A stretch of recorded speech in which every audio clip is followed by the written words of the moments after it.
Back everyone, I hope you're doing well. Today we are going to continue our Caesar in Gaul documentary by Kings and Generals. We just witnessed Caesar take a huge invading force into Britain, kind of messed around a little bit, didn't do too much, kind of felt that he did what he could. There was nothing worth continuing that voyage, so brought the troops back. Now he's back in Gaul. See what we got in store. His campaigns in Britain had taken 2 years, and without Caesar's presence, Gaul was beginning to stir. In 54 BC, a Gallic tribe, the Arvernis, under their leader Ambiorix, successfully revolted in Belgica, ambushing and destroying the 7,000 to 9,000 strong Roman detachment that had been sent to winter in their territory at Attuatica. That's a huge accomplishment for a tribe. Like 7,000. Following this success, Ambiorix began to besiege the Roman garrison in the Nervii territory, and a general revolt in the area broke out, the Indutio Maris and the Treveri also rising in rebellion and being supported by the Germanic tribes across the Rhine. They're showing catapults. Did they have catapults? I might just be ignorant, by the way, but I wouldn't imagine they had catapults. This was a dangerous position. Caesar had spread his legions across Gaul in order to not put too much strain on the resources of one area, and thus divided, they were vulnerable targets. However, he reacted quickly, marching directly to the besieged legion in Nervii territory, while Labienus fought off the Indutio Maris. I ask a bunch of questions, but I ask it for good reason. What does the hand mean on... What does the hand mean? Legion in Nervii territory, while Labienus fought off the Indutio Maris. Upon seeing Caesar approaching, Ambiorix gave up the siege to face this new threat, and was quickly defeated, while almost simultaneously, Labienus was able to successfully repel his opponents. Easy. Roman retribution for this revolt was swift and devastating. The Arvernis were effectively wiped out, while Ambiorix, according to some sources, left Gaul for Germania. To help stabilize the situation, Pompey mobilized 2 more legions, and Caesar himself raised another. He now had almost 50,000 men in Gaul under his command. However, this was only the prelude to something much bigger. In 52 BC, Caesar returned to Italy in order to defuse another political problem, and in the same year, here he comes. But yeah, everyone's getting like upset with Caesar.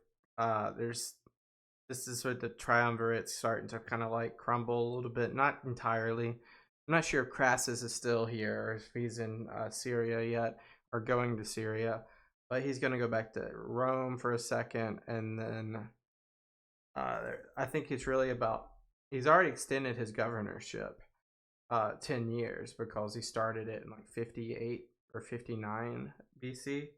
So he's already extended it. It's more about like, I forget what the actual reason is, but it's very political. Vercingetorix is the Arverni. Another large-scale revolt started.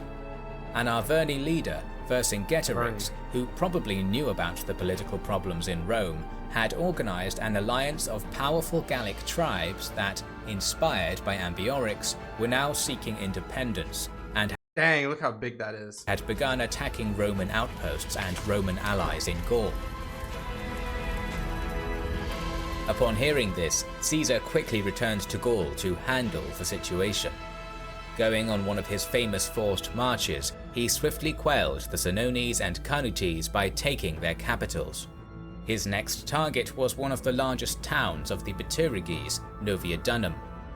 Vercingetorix attempted to stop Caesar's advance near the city, but the Roman heavy infantry was too much for the Gauls and they were forced to retreat, losing many, which allowed Caesar to take the city. To finish off the Bituriges, he needed to take their capital, Avaricum. At this point, Vercingetorix started employing scorched-earth tactics, and the Beteriges joined him by burning down 20 of their towns, every one but Avaricum. And it must have been so hard for them to do that. The Romans moved against this settlement and besieged it, and although Avaricum was very defensible and Vercingetorix attempted to help its defenders, it fell in less than a month. Caesar slaughtered 40,000 locals and replenished his supplies. Not making him more popular either. In both Gaul and the Senate. It was clear for Vercingetorix that he couldn't beat the Romans in the field. Meanwhile, Caesar was eager to end the rebellion before it could spread to other Gallic tribes, so he decided to strike the decisive blow by taking the capital of the Arverni, Gergovia. Leaving some troops in the area, Caesar marched with 25,000 towards this settlement, while Vercingetorix shadowed him. Gergovia was in a very solid defensive position, located on top of a high plateau. Dang, that's a huge army. And Vercingetorix managed to overtake Caesar and positioned his army on the hills in front of the city. As he had done in previous battles, Caesar hoped to cut his enemies' supply lines in order to force them out of their defensive position, whilst he would be receiving supplies from the Aedui, his Gallic allies. However, the Gauls had occupied a hill overlooking the supply line, from where they could ensure water and grain could be transported into the city. Taking it would therefore be crucial to Caesar's plan. In a quick night attack, he was able to dislodge the Gallic garrison there and station 2 legions on the hill, linking this position with the main Roman camp by a trench. So far, all was going according to plan. So far the siege is already a success. They are literally being besieged now. Caesar's allies would supply him from the rear, and Vercingetorix would now be forced to either sacrifice his defensive position in order to re-establish his supply line, or be starved out. However, Vercingetorix had his own plans. He bribed the Aedui, who then also joined the revolt, attacking the Roman supplies and threatening to cut off Caesar and surround him. Once again, Vercingetorix seemed to have studied Rome's tactics deeply, as this strategy was one of Caesar's own favourite strategies. Caesar was forced to leave 2 legions to guard the Roman position at Gergovia, and took the other 4 to deal with the Aedui, quickly subduing them and forcing them to send 10,000 cavalry back to the siege with him. Dang. That was not good for Vercingetorix or the Gauls. Because now your risk in turn went towards more cavalry for Caesar. This revolt had Caesar worried that he might face even more revolts, and could soon be encircled by the rebels. He needed to extract his legions from Gergovia and consolidate his troops. However, the situation at the city was not looking good. The 2 legions left to guard the Roman camp had been hard-pressed the entire time Caesar had been gone. Furthermore, Vercingetorix had divided his forces, leaving half to defend and fortify the main Gallic camp in front of the city, and half, led by himself, to fortify positions on the surrounding hills on the Gallic right flank. With a 6-foot wall now in front of the main Gallic So they're digging in, basically. camp, and the Gallic fortifications on the hills, Vercingetorix had removed any opportunity for Caesar to encircle him and the city. Seeing the Gallic forces divided, Caesar saw an opportunity to attack their main camp in order to deal a heavy enough blow to allow his army to retreat unmolested. He sent a diversionary force of 1 legion and some cavalry to the surrounding hills, making a huge amount of noise in order to distract the force commanded by Vercingetorix. Then he quickly and quietly moved his remaining legions up to the Gallic camp, leaving a few cohorts in the smaller camp on the occupied hill, while the Aedui cavalry were sent to flank around the Gallic left by another route. The Romans quickly clambered over the wall and fell upon the Gallic camp. the Romans initially had significant success, pushing the Gauls right up to the walls of the city, but Caesar ordered a withdrawal before the rest of the Gallic force under Vercingetorix could reinforce them. However, only one legion, the 10th, heard this order. Now, I'm about to say, like, are you sure he called a withdrawal? And retreated, the others continuing to press on and assaulting the city itself. Dang. Some Romans managed to climb on top of the city walls, but were quickly cut down and thrown back off. Missiles from the city walls fell into the Roman ranks as they fought around the base of the walls. Vercingetorix, realizing what was happening from his position on the surrounding hills, sent the rest of his force, headed by his cavalry, to reinforce the camp. The Roman position was now truly desperate. The initial Gallic force and the city walls were in front of them. There was no way of cutting a way out by pushing forward, and with Vercingetorix crashing into their flank, the legionaries were under serious pressure and were almost surrounded. I don't know if it was a breakdown of communication or they just did not hear, but now this is turned into a nightmare for those Romans. Because now they're on the other side of the wall, they're being pushed back. They're probably going to have to be going downhill to uphill. They're losing that battle, and now that huge swath of cavalry is coming in from the left. The officers did their best to maintain Roman discipline and form a defensive formation. According to Caesar himself, 46 centurions died in this struggle, roughly a quarter of all the centurions present, and so maintaining any solid formation was almost impossible. The Aedui finally appeared on a hill to the Roman right flank. Yeah, what were y'all doing? Were y'all getting coffee? But the Romans, unable to tell if they were allied or not, broke completely, thinking that they were about to be fully surrounded. Okay. Well, the Aedui, they didn't try anything either. They just backed off it a little while. Caesar was able to use the 10th Legion and the cohorts that had been stationed in the small camp to cover the retreat, and prevented the Gauls from chasing them down, avoiding the total destruction of his army, and withdrew from the field. Okay. In his commentaries, Caesar says that only 700 men were lost in this battle, Way more. but this is likely vastly underplaying the situation. Probably. Caesar being forced But I don't know. No one really knows. But what do you guys think?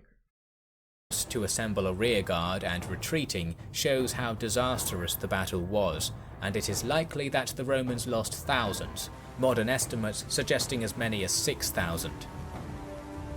I mean, if Arverni killed 7,000 in North Belgae, Vercingetorix could have done those numbers easily, right? While Caesar was fighting a losing battle against Vercingetorix at Gergovia, his best legate, Titus Labienus, was sent to deal with rebellions in northern Gaul. Local Gauls, emboldened by Vercingetorix and led by Camulogenus, were consolidating around modern Paris, which was called Lutetia at that time and was the capital of the Parisii. Labienus had left a legion. So the Parisii. That's interesting. So is Lutetia future site of Paris? I'm curious. Near Agedincum in order to have a supply line to Caesar, and marched with 4 more legions towards Lutetia. His troops took Metlosidum along the way, but their attempts to cross the river Seine were blocked by Camulogenus. Labienus was forced to retreat back to Metlosidum. Luckily for him, his scouts had found another crossing near Metlosidum. He crossed there and moved against the Gauls. However, Camulogenus used Vercingetorix's scorched-earth tactic, burning Lutetia and retreating to the swamps beyond. I'm telling you guys, scorched earth has got to be probably one of the hardest things to do, because you are betting on the ability of yourself. Now, you do have, like, most of the time, you do have the ability to take things with you, right? You can get wagons or whatnot, but for the law, but at bare minimum, it's structural destroyance and like agriculture destroyance. grain depots, other places. Maybe you take a lot of that out of there, but still the structural integrity is basically gone. You go back to blank canvas, you got to rebuild. In the sense of wiping out the stores and wiping out everything else. You are telling all your people that this is the way we have to do it. And within that, you get uprisings and mutiny of people not wanting to do it because they don't see the forest or the trees in terms of this is going to impact the enemy more than it will impact us. But in the temporary, that's not what it looks like. So I just want to repreface that, even though that's not a big point here. It's scorched earth. It's got to be probably one of the hardest tactics to ever do, especially for the civilians. At the same time, Labienus learned about Caesar's defeat at Gergovia, which provoked a big Gallic tribe called Bellovaci, led by Corius, to rebel. So he knew that he had to retreat beyond the Seine and unite with his legion in And then Vercingetorix, it looks like he's actually building a snowball effect or domino effect, depending on the metaphor, of success relishes success. Success relishes uprising, because if a lot of these people, are more or less like subservient to the Romans, not in hierarchical sense, but more in like fear. So they believe it's the way it has to be. But if there's anything in terms of hope, like a figure like Vercingetorix deploys, that can trickle into a snowball, as we just saw. Agedincum. Labienus' decision to divide his forces into three provoked Camulogenus into attacking him to the south of Lutetia without waiting for the Bellovaci, and in the ensuing battle, the Romans used the fact that their divided forces were closer to each other. Each group supported the other, and the legions managed to defeat the Gauls with ease. Camulogenus was killed in the process, which slowed down the consolidation of the anti-Roman rebellion in northern Gaul. Caesar and Labienus both retreated towards Agedincum, where they united their forces. Meanwhile, more and more Gauls were joining the rebellion. I see Alesia popping up in Mandubi territory. I know we're going to go there very soon. And after the rest of the Aedui joined it, even the Roman province of Narbonensis was attacked by them. Caesar and his 10 legions moved through the Sequani and Lingonese territory to the east, in order to gain a line of retreat to the Roman province of Gallia Transalpina.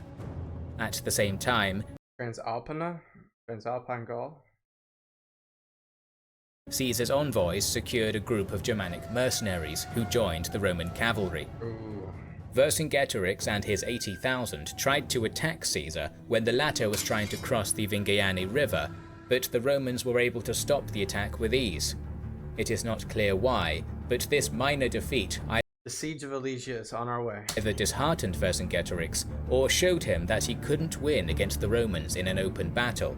So he probably tried to recreate the factors that led to the victory at Gergovia when he retreated to the Mandubii capital of Alesia. Caesar followed him to the settlement. Alesia was a well-defended city on a hill, and Vercingetorix sent messages to his nearby allies to come to his aid. Vercingetorix was in a strong position. He outnumbered Caesar, commanding a force of up to 80,000 men, and was surrounded by allies who would be able to quickly send men to reinforce him. If this is how Caesar's Romans, or the Romans in general, how they came upon this, that is just remarkable in terms of like portraying dominance, how far apart they are, but in such numbers to where they're able to come from so far away, make them feel even larger. From his position, it should be a simple rerun of Gergovia. He would wait on the high ground for his allies to arrive so they could either disrupt the Roman supply lines or attack them in the rear. Well, the big difference between this and Gergovia is you don't really have like a pre-position on your supply line. You're really much reliant on your allies at this point, which is a huge difference. Caesar had learnt his lesson though. Despite his smaller numbers, he immediately began the work of fully surrounding and besieging Alesia, something which Vercingetorix had been able to prevent him doing at Gergovia. The Romans began constructing a 16-kilometer wall, fully encircling the entire city, complete with palisades, trenches and towers, hoping to cut off any escape. Vercingetorix sent his cavalry out to try and disrupt these works, but the legions were able to form a defensive line to hold them, while the German auxiliaries flanked around the side. The Germans proved to be vital to the Roman cause, and their superior horsemanship forced the Gallic cavalry to retreat back into the city, killing many as they were funneled into the narrow gates. Realizing that this is a masterclass by Caesar right here. He would soon be completely surrounded, Vercingetorix decided to send out what was left of his cavalry at night to sneak past the Roman line. I can't believe they got past them. And head to the nearby tribes to request reinforcements as soon as possible. Upon completing the first wall, Caesar learned from some Gallic deserters that these messengers had been sent, and so constructed a second wall. This one almost 21 kilometers long and complete with 2 trenches and a moat, facing outwards to protect against any Gallic reinforcements, creating a donut-like structure with Alesia in the center. Wow. He next sent out huge foraging parties to collect enough food to sustain his troops for the next 30 days. In doing this, Caesar had effectively robbed Vercingetorix of his advantages. With the Romans thus defended and supplied, it was the Gauls who now faced a well-dug-in enemy, and it was now Vercingetorix whose time was running out. Think about the perspective change in that. Like you're in a defensive position, you're on the inside, you feel secure, you have the high ground, you have numbers, you have allies, and then with just 2 little walls, I call them little walls. These 2 little walls that are built, 16 and 21 kilometers respectively, etc. One of the 2. Then trenches dug in. All the other things. You are now at the disadvantage because now you are trapped. It's not like before where you are defended. You are trapped in your defense by an enemy that's well defended. A masterclass. With an army of 80,000 men inside the city, plus the civilian population and no way of resupplying, it was only a matter of time before he was starved out. And he's going to start getting desperate, and he's going to just start slinging men at that wall. This was Caesar's magnum opus.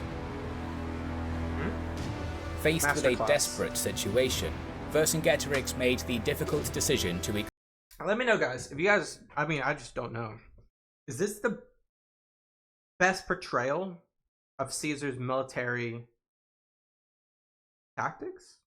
Is this the best portrayal, or is there a better one? Expel anyone who wasn't going to be fighting, the old, the sick, women and children. He had hoped that Caesar would allow these people through the Roman defenses and to safety, but Caesar was not in a merciful mood. Ooh. He refused to let them pass, and the civilians were left between the walls of Alesia and the Romans, imploring both sides for food and water. See, the worst... Yeah, I always say this, like the worst of the worst always happens to the civilians. Neither side relenting. Over the next... I'm sorry for the people of Alesia. Like those people, like you let your people out there to die. There's one thing for the Romans because they're, you know, these are the enemy. Like these are the civilians of the enemy. So it's not that bad. For the Romans, not that mercy, but for Vercingetorix and like the Gallic infantry and the soldiers and the officers, for them seeing the playing field and then not having any mercy for your own people, horrendous. Few days, many died of starvation and thirst. The space between the armies becoming full of the dying and dead. And then, you know, the wailing, probably, the screams, the cries, the begging, the pleading, echoing throughout the no man's land. Have you no But I mean, what can you do? There's, it's just not a good situation. The Gallic allies finally arrived to try and relieve the siege, under the command of Vercingetorix's cousin, Vercassivelanus. It is hard to say precisely how many there were. Caesar claims that the number was as high as 250,000, with modern estimates suggesting 40,000? somewhere between 70 and 100,000. Oh, okay. So, like, only half as bad as what I thought it was. Whatever the true number was, all agree that the Romans were now significantly outnumbered, at least 2 to 1. On the first day of their arrival, they quickly filled in the first Roman trench and sent across a combined force of light infantry and cavalry to probe the defences, whilst the rest of the army set up camp. Caesar countered by sending out his own Germanic cavalry, and a fierce skirmish ensued. From their elevated position inside the city, the besieged Gauls saw that their allies had arrived, and simultaneously began massing for a sally against the inner fortifications. However, the Germans once again proved their skill, outmaneuvering and flanking their Gallic counterparts, forcing them back across the trench and into the Gallic camp. Seeing his allies defeated, Vercingetorix decided to bide his time and held off his attack. Horrible. And, like, what a position to be in Caesar has right here, because now that extra wall offers walls on both sides against the allies and gets the original Vercingetorix position. Crazy, because, you know, it's just perspective, because one, you're surrounded, but also you're fortified. So are you surrounded or are you fortified? You're both. So how do you use your resources? How do you keep your strong points strong and your weak points undesirable? Reinforcements spent the next day constructing siege ladders, and then at midnight launched another attack. Look at that army, guys. How do you lose? How do you lose? How does the Gauls lose this? I just don't see how the Gauls lose this. It's just so interesting how they lose. I think they lose out of panic, not sheer numbers. Taking the Romans by surprise, they found some initial success, but Mark Antony, in his first battle, was commanding this section of the wall and proved himself to be a composed and skillful lieutenant, pulling troops from other sections of the walls to reinforce his position.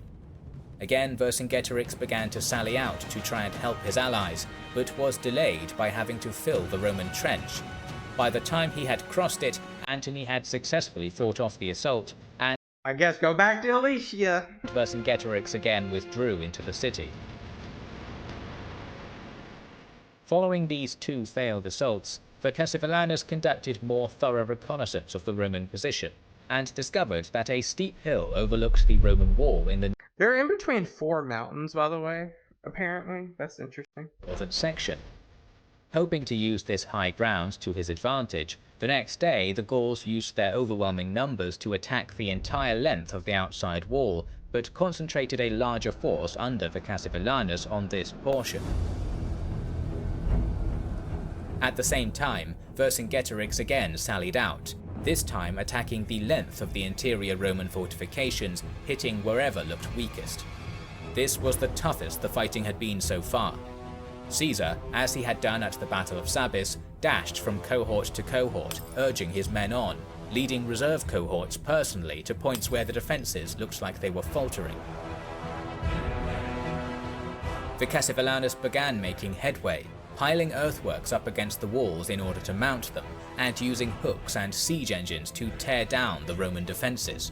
Wow. Caesar committed every man he had left of his reserves, pulling every man who could be spared and sending them into the action.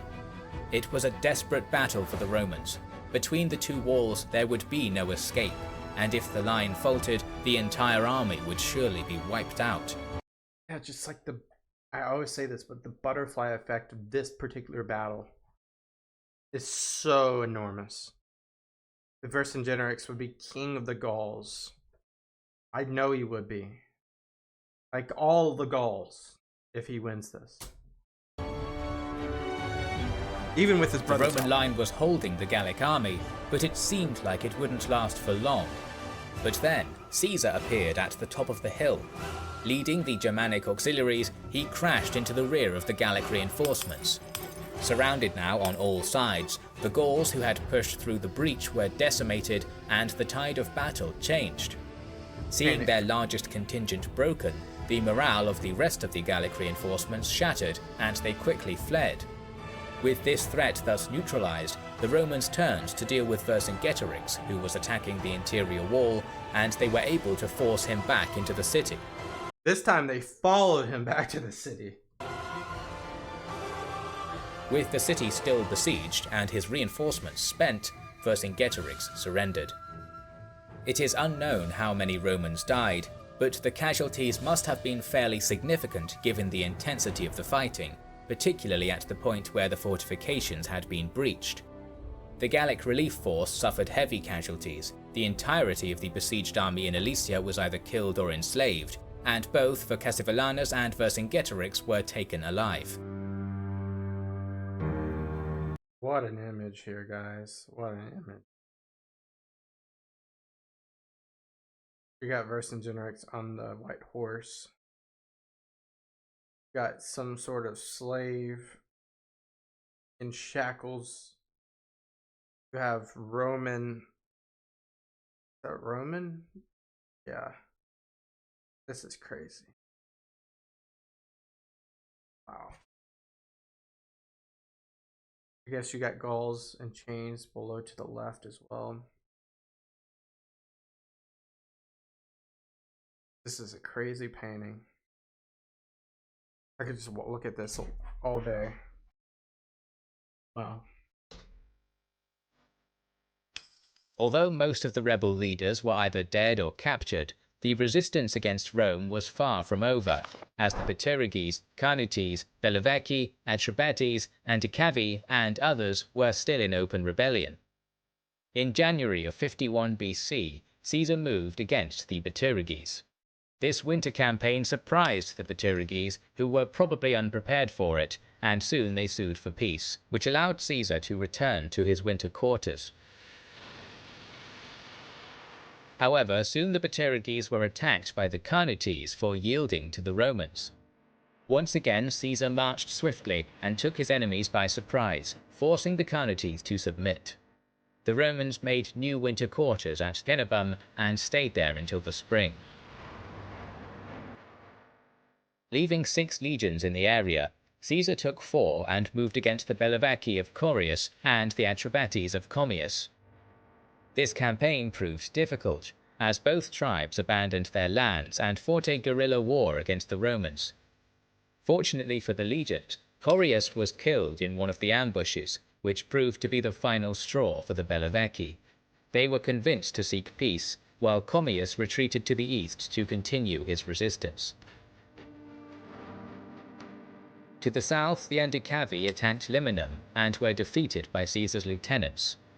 The remainder of the Gallic forces in the area attempted to defend at Uxellodunum, but were defeated by Caesar soon after. The last engagement of the war saw Commius defeated in the north, and the rebellion was over. Wow. Gaul was pacified, and Caesar won over the remaining Gallic leaders with gifts and the promise of lower tribute. He knew that the battle for Rome was about to start. The civil war that would end the centuries-long republic was just around the corner. Thus ends the first season of our series on Gaius Julius Caesar, but he will be back for the second season, so make sure you are subscribed. I will definitely have to check that out in the future. Probably take a break away from Caesar just for a little bit, just because we were just so heavy on him in the last month. But definitely want to return because I feel like Kings and Generals are going to do a really good job on just the entire makeup of how the Civil War 1, 2, and 3 will go down. It's gonna be great. It's gonna be great, guys. This was a fun one. Really, we saw Gaul from the beginning end. This is 1, 2, I don't know, like a 5-part series. Yeah, this is a 5-part series of an hour and 24 minutes of Kings in general, going over how Gaul, and technically not just Gaul, also Britain, but Britain didn't fall.